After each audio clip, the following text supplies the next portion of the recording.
Hey guys, welcome back to my channel. So I wanted to come and share a video with you that I got a copyright takedown video on my YouTube channel. And it's not actually this YouTube channel, surprisingly, it's my travel channel. But the reason I'm doing it on here, not there, at least at this point, is because I feel it applies more to this channel and it opens up a deeper discussion. So the video in question was a review that I made on an experience, and the experience was open to the public.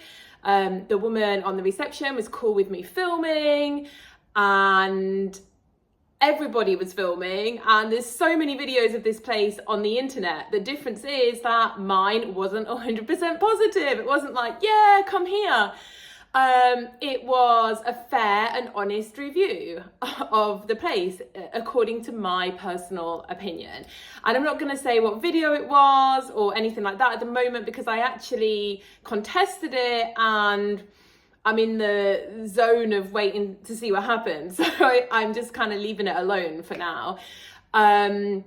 But it was a public place, open to the public, tons of videos on this place online, no problems with them, apart from mine, because I said it was my least favourite of those experiences, because I found it quite repetitive. And the fact that it got a copyright takedown, I also would like to say that I had a short up just filming the place and showing it, and they left that.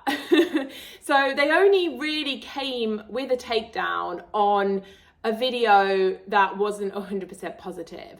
And this made me think of a broader issue here. Are we going to move into a reality where we're just only going to feel confident to share 100% positive reviews, or essentially lies, on places, and not be able to actually share our own personal opinion because of issues like this, and that leads me on to a deeper issue as well around, how these, and which I've discussed before, how these platforms like Amazon and Temu are getting such a monopoly now that no one else practically can get a look in, because the more that they are able to use mass production, the cheaper they can get their delivery fees, the cheaper they can get their products, the less likely it is anyone else is going to be able to compete with them. I've actually started, even if it costs me £1 or £2 more, buying things from the store. And I know it's really tempting to think, oh, but I can get that cheaper. I actually bought this amazing little plastic clear bird feeder from the garden centre the other day, and I saw it for £1 less on Amazon. It would come to my door the next day, but I thought, no, I would still like this garden centre to be here in 5 years, more than I would actually like Amazon to be there in 5 years, to be honest. And I feel that this is the problem when you get these platforms that have such a monopoly that down the line they can start to set their terms and conditions in any way they want, and you're completely beholden to them as the way to make money. And similar with YouTube, that video got taken down, it got immediately demonetized. It has a 10-day period for me to contest it, and then them to take it further.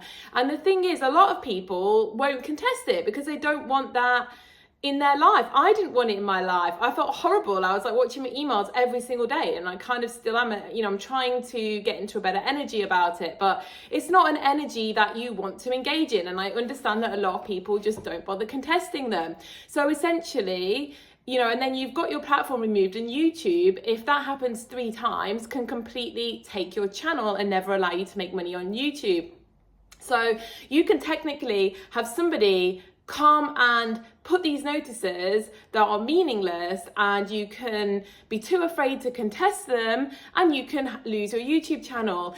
And do you know what? Recently, this happened to me on Facebook. So I spoke against vaccines and stuff, and so I could never ever get monetization on my Facebook. So I actually went back to my old Facebook, which I'd had years before, and I just kind of dumped it.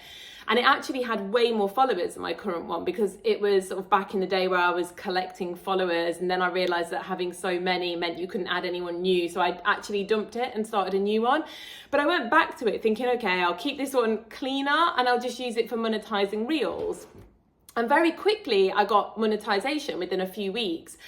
But then literally 2 days after I got monetization, it wasn't even anything controversial. I shared a photo of the moon and said, oh, it is a nice picture though.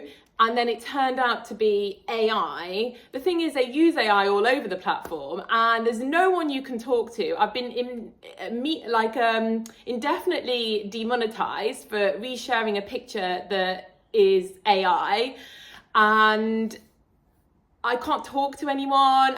When I click on learn more, it just goes to a refresh page. So I'm just absolutely sort of stuck now and can't be bothered with the whole thing. But you know, it's frustrating because you put effort into a platform or you put effort into something and then it can just be taken away like that.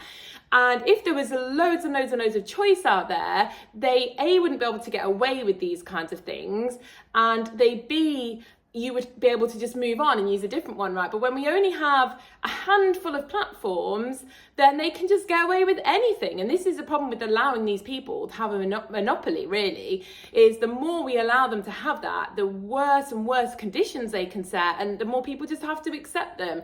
And this is what I feel is happening with these online shops like Amazon and Temu, which I do believe we have an opportunity to stop by using them, maybe not at all, but using them way less, trying to support smaller businesses, even if it's a tiny bit more expensive. I don't really know what the solution with YouTube is, other than for somebody to build new platforms, which I guess they have Rumble.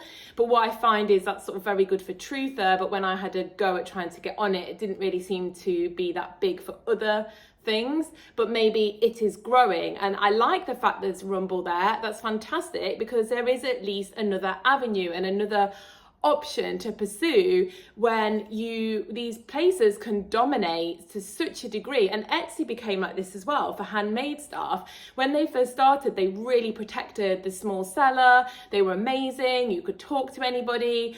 And now is it almost impossible to talk to anybody. They give the buyer the right every single time, even if they're just obviously a con artist. Back to the original point of this is, are we just going to get so bound in the future that we can't be honest, we can't speak our truth, we have no freedom? You know, I do feel that if we don't start to stand up in little ways soon, that we, you know, could technically move into a future where there is very little freedom of speech, freedom of movement, freedom of anything, you know, and we have that ability right now to reject that, to create something different, in my opinion. And maybe part of it is to give these smaller platforms a chance that maybe they're not quite as lucrative to begin with, or to give the local shops, but if we start to build them up, then they can start to stand a fighting chance. And you know, maybe it is the time for me to give Rumble another go as well, because you kind of have to have foresight these days that, yeah, okay, right now I feel YouTube is much better and it's easier on here, but that might not be, you know, they could just take my entire channel and ability to be on here down like that, you know, just like Facebook did, because I shared a picture of somebody else shared of the moon and it turned out to be AI. And like Etsy, you know, can just remove my shop for any reason that they want, and I can't even talk to a human. And this is the reality we could go into if we don't make some changes now and empower one another. And a lot of people, I feel, say, oh, well, I don't care because it's not affecting me. It's like the little story about how everybody's silent because it's not affecting them until eventually it affects everybody. And I feel like that little analogy, there's never been such a perfect time for it. So anyway, I hope everyone's well, and I will speak soon. We've got gorgeous weather here, so really enjoying that. We don't get that often in the UK, so hope everybody is well, and I will speak soon. Bye bye.